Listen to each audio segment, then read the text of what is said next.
जय गिरिराज, जय आदिनाथ, जय गुरुदेव। आज मुझे आपसे एक अंतर की बात करनी है। जीवन में हम सबसे ज्यादा दुखी क्यों है? उसकी एक मुख्य वजह है अविखाए अनानंदे। ये जो अपेक्षा होती है, आकांक्षा होती है, एक आशा होती है, और जब वो अपेक्षा जब भंग हो जाती है ना, तब हमें बहुत दुख होता है। जहां दो संबंध होते हैं, वहां दो संबंध के बीच में अपेक्षा होना स्वाभाविक है। लेकिन जब वो अपेक्षा का जब भंग होता है, पिता और पुत्र के बीच में दोनों को अरस परस एक अपेक्षा होती है, पिता को पुत्र के प्रति, पुत्र को पिता के प्रति। सासू और बहू दोनों के बीच में अपेक्षा होती है, सासू को बहू के प्रति, बहू को सासू के प्रति अपेक्षा होती है। देरानी जेठानी में भी अपेक्षा होती है, भाई भाई के बीच में अपेक्षा होती है, गुरु शिष्य के बीच में अपेक्षा होती है। कहीं ना कहीं जो एक व्यापारी और एक ग्राहक के बीच में भी एक अपेक्षा होती है कि मुझे अच्छा माल मिलना चाहिए, मुझे अच्छा दाम मिलना चाहिए। घर में जब काम करना होता है, जब साथ में जब काम होता है ना, रसोड़े के अंदर जो दो लेडीज जब काम करती है, दोनों की दूसरे के प्रति अपेक्षा होती है। सब मैं अकेली करूं क्या? आपको भी तो करना चाहिए, सब मुझे ही करना है क्या? दो भाई बहन के बीच में भी ये अपेक्षा होती है कि मम्मी हमेशा सब मुझे ही कहती है, उसको तो कुछ कहते हैं, उसको तो कुछ बोलते ही नहीं है। यानी हर एक की दूसरे के प्रति अपेक्षा का जब भंग होता है ना, सबसे ज्यादा हमें हर्ट होता है, हम दुखी बनते हैं कि मेरे साथी ऐसा क्यों, हर बार मुझे ही क्यों करना है? क्या मैं गधा हूं क्या? हर बार मुझे गधा मजूरी मुझे ही करनी होती है। ऐसा करके हम लोग नर्वस ब्रेकडाउन हो जाते हैं, हम अंदर से टूट जाते हैं, हमको रोना आता है, हमको तकलीफ होती है, हमें बड़ा अंदर में कुछ एक अलग महसूस, अलग अनुभव होता है, कुछ अलग प्रकार का महसूस होता है कि नहीं ये बराबर नहीं हो रहा है, मेरे से कुछ गलत हो रहा है। और इसीलिए हम लोग बहुत अंदर से नाराज हो जाते हैं, टूट जाते हैं। मन में ऐसा फील होता है कि यार सब कुछ सब सब सब सब मुझे, हमेशा मुझे ही, इतना काम करने के बाद सब जूते मुझे ही मारते हैं, हमेशा हर कोई जो मुझे बोल बोल बोल करते हैं। तो इस तरह से हम कभी नाराज हो जाते हैं। इसलिए अब करना क्या है कि गच्छाधिपति की थियरी आत्मसात कर लो।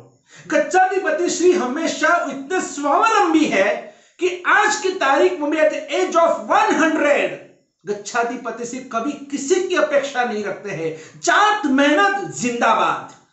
गच्छाधिपति का सूत्र है कि जात मेहनत जिंदाबाद, किसी की अपेक्षा नहीं। कोई आए मेरा परिलेन करे, कोई आए और मेरा ओघा बांधे, कोई आए और मेरा काप निकाले। ये तो हमको कितना उनके साथ में स्ट्रगल करना चाहिए। जी आप क्यों ये सब कर रहे हो? हम है ना, हम है ना। नहीं नहीं, मेरा काम मैं खुद करूंगा। नहीं, मेरा काम जब तक मेरे हाथ पैर चलते हैं तब तक सब कुछ मैं ही करूंगा। उनकी ये हमेशा ये जिद होती थी कि हर काम, अपना काम, खुद का काम खुद नहीं करना चाहिए। और इसीलिए हमारी नजर चुप होते ही वो अपना अपना काम सब कर लेते थे। ये हमने उनके जीवन में से बहुत कुछ सीखा है। जबकि हमारा तो कैसा है, अपेक्षा दूसरे के प्रति कितनी अपेक्षा होती है। घर में अगर जैसे अगर लड़का, इतना बड़ा लड़का भी मम्मी और पापा से पानी मांगता है, उसको इतना भी संकोच कि भाई मुझे उनको पानी पिलाना चाहिए, देना चाहिए। जबकि सोफा में बैठे बैठे, सोते सोते, टीवी देखते देखते, मोबाइल पे गेम खेलते रहते, मम्मी पानी लाना, पापा पानी दो ना। ये अनुचित है। ऐसा ऑर्डर आप बड़ों से नहीं कर सकते, बड़ों को नहीं कर सकते हैं। ऐसी अपेक्षा रखना गलत है। खुद स्ट्रगल करो, खुद स्वावलंबी बनो और खुद आगे बढ़ो। एक चिंतक ने लिखा है, पाव को रखो गरम और पेट को रखो नरम। पाव को रखो गरम और पेट को रखो नरम और सिर को रखो ठंडा, और फिर घर अगर डॉक्टर आए तो उसको मारो डंडा। कि अगर आपके पाव गरम, यानी कि आप मेहनत कर रहे हैं, आप आलसी नहीं है, आप प्रमादी नहीं है, अगर आपके, जब तक कि आप में ताकत है, खुद का काम खुद करो, किसी की भी अपेक्षा मत रखो। पाव को रखो गर्म और पेट को रखो नरम, यानी कि कम खाना गम खाना जो कहते हैं ना, तो जितनी भूखे उसे थोड़ा कम खाना चाहिए। इसको कहते हैं कि पेट को रखो नरम, कभी भी खाना, कुछ भी खाना, किधर भी खाना नहीं, जरा थोड़ा सिस्टमेटिकली जिंदगी जीनी चाहिए। और इसलिए पाव को रखो गर्म और पेट को रखो नरम और सिर को रखो ठंडा। कभी भी हमें इतना आवेश नहीं करना चाहिए, अपनों के साथ तो कभी भी नहीं। ठीक है, कभी राष्ट्र धर्म संस्कृति के लिए कोई बात आ जाए, उसमें अगर हम कभी कुछ गुस्सा करना पड़े, वो भी बस क्षणिक, बस वो टेम्पररी गुस्सा, परमानेंटली कभी गुस्सा रहना नहीं चाहिए। तो इस तरह से अगर हमारा सिर भी वो ठंडा रखेंगे ना, तो कभी हमारे घर में डॉक्टर को बुलाना ही नहीं पड़ेगा, कभी कोई दवाई खानी ही नहीं पड़ेगी। एट द एज ऑफ 100 आज भी गच्छाधिपति कोई दवाई नहीं लेते हैं। हम तो आज 20, 25, 30, 40, 50 साल में भी कितनी जो दवाइयाँ खा खा के तो जी रहे हैं, और गच्छाधिपति को कोई टॉनिक नहीं, कोई दवाई नहीं, कुछ नहीं, ऐसी मजे की जिंदगी जी रहे हैं बस। तो हमको भी ऐसी जिंदगी, अद्भुत जिंदगी बनानी है। अविखाय अनानंदे के पार की आशा सदा निराशा, किसी की आशा मत रखो। आपको भगवान ने 2 हाथ 2 पैर दिए ना, करते जाओ करते जाओ, जितना आपसे होता है ना। कभी आप ये मत सोचो सब मुझे अकेले के क्यों करना है, आप अपेक्षा रखते हैं इसलिए दुखी बना है। अगर कोई आज घर में होता ही नहीं तो सब काम आपको अकेले को करना होता, तब नहीं करते क्या?